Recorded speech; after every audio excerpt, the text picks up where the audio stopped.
this is the Peter Pan story, roughly speaking. Peter Pan is this magical boy. Pan is the god of everything, roughly speaking, right? And so it's not an accident that he has the name Pan. And he's the boy that won't grow up. And he's magical. Well, that's because children are magical. They can be anything. They're nothing but potential. And Peter Pan doesn't want to give that up. Why? Well, he's got some adults around him, but the main adult is Captain Hook. Well, who the hell wants to grow up to be Captain Hook? First of all, you've got a hook.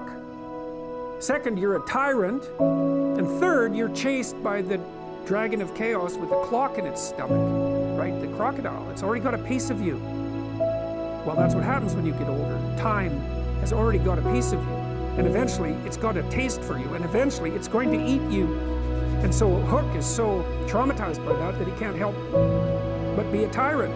And then Peter Pan looks at traumatized Hook and says, well, no, I'm not sacrificing my childhood for that. So that's fine, except he ends up king of the Lost Boys.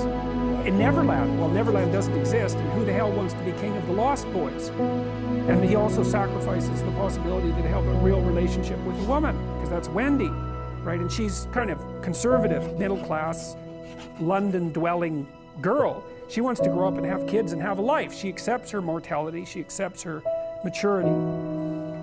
Peter Pan has to content himself with Tinkerbell. She doesn't even exist. She's like the fairy of porn. She doesn't exist. She's the substitute for the real thing. And so, but the dichotomy that you're talking about is very tricky, because there's a sacrificial element in maturation, right? You have to sacrifice the pluripotentiality of childhood for the actuality of a frame. And the question is, well, why would you do that? Well, one reason is it happens to you whether you do it or not. You can either choose your damn limitation, or you can let it take you unaware when you're 30, or even worse, when you're 40. And then that is not a happy day.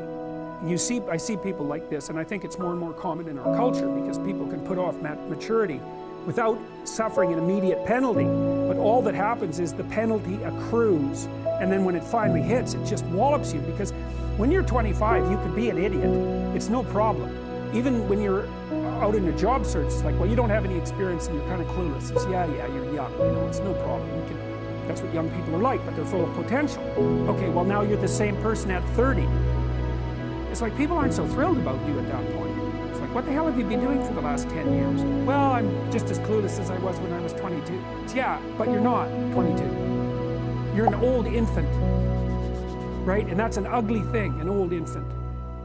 So, part of the reason you choose your damn sacrifice, because the sacrifice is inevitable, but at least you get to choose it. And then there's something that's even more complex than that in some sense, is that the problem with being a child is that all you are is potential, and it's really low resolution. You could be anything, but you're not anything. I think universities facilitate it, because you can go to university to not be something instead of going to university to be something, and it's Pleasure Island.